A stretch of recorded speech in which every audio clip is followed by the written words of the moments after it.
Yes, that's how simple the woke are. It's never about ideas. If it was, would they be cheering on Hamas for their liberation?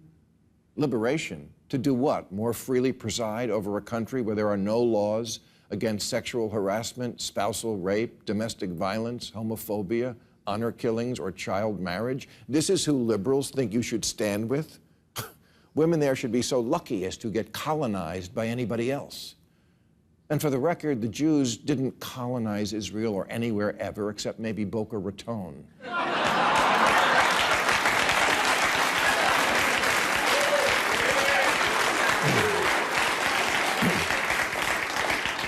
Gaza wasn't seized by Israel like India or Kenya was by the British Empire, and the partitioning of the region wasn't decided by Jews, but by a vote of the United Nations in 1947, with everyone from Russia to Haiti voting for it.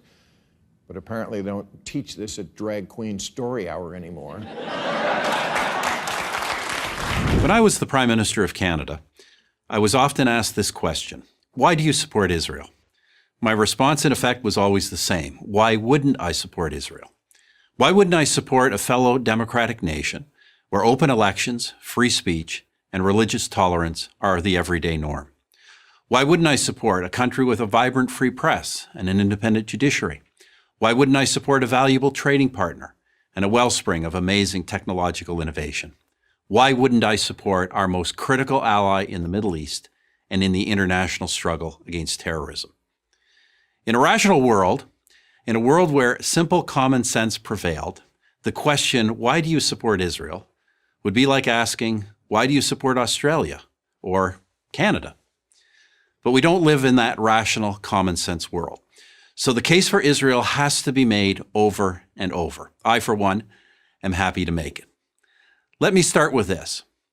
Every military action Israel has ever taken has been to protect itself. Israel is not an aggressor state. It's a defensive state. This has been true from its founding to this day.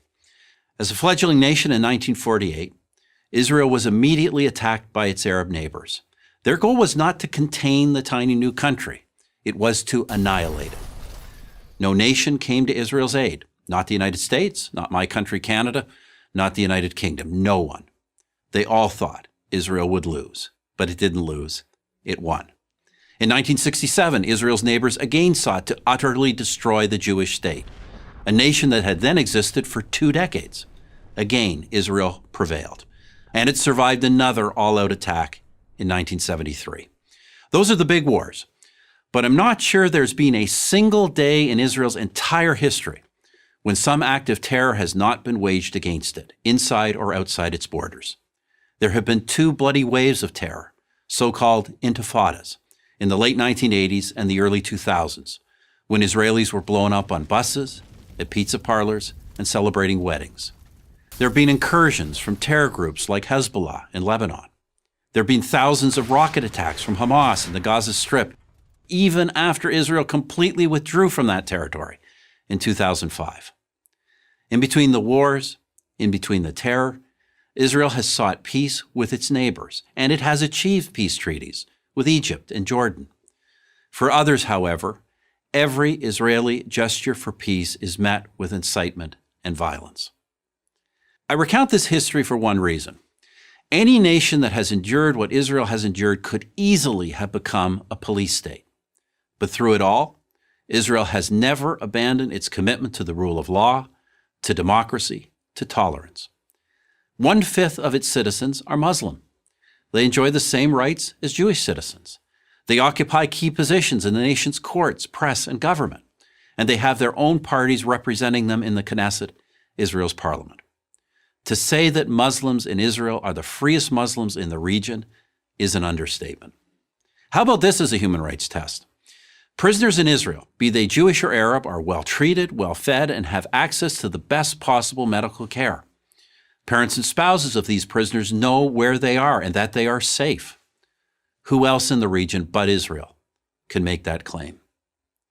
Through all the wars and all the terror, Israel has survived, and especially in the last 20 years, it has thrived. It's known as Startup Nation, and with good reason. Key components of your cell phone and your laptop were designed in Israel. A drug or a medical device that has saved your life or the life of a loved one may have been developed in Israel. Yet there are leftist politicians, activists, artists, academics, and college students who devote their lives to denouncing Israel, calling for boycotts, demanding it be cut off from academic and professional societies. Do they denounce the Palestinian leadership that hasn't held an election in well over a decade? Do they denounce the leadership of Hamas, who use women and children as human shields to protect their fighters? No, they denounce free, vibrant, democratic, innovative Israel. With all the brutal and violent regimes, not only in the Middle East, but around the world, how is one to explain singling out Israel for condemnation? Sadly, only one explanation fits: anti-Semitism. Do these haters of Israel question the legitimacy of any other democratic nation, of any nation for that matter? Of course, the answer is no. Somehow they only manage to oppose the Jewish one. The State of Israel has now existed for 70 years. It is one of the freest, most prosperous, most successful nations on earth. Why do I support Israel? Why wouldn't I? Why wouldn't anyone? I'm Stephen Harper, 22nd Prime Minister of Canada, for Prager University.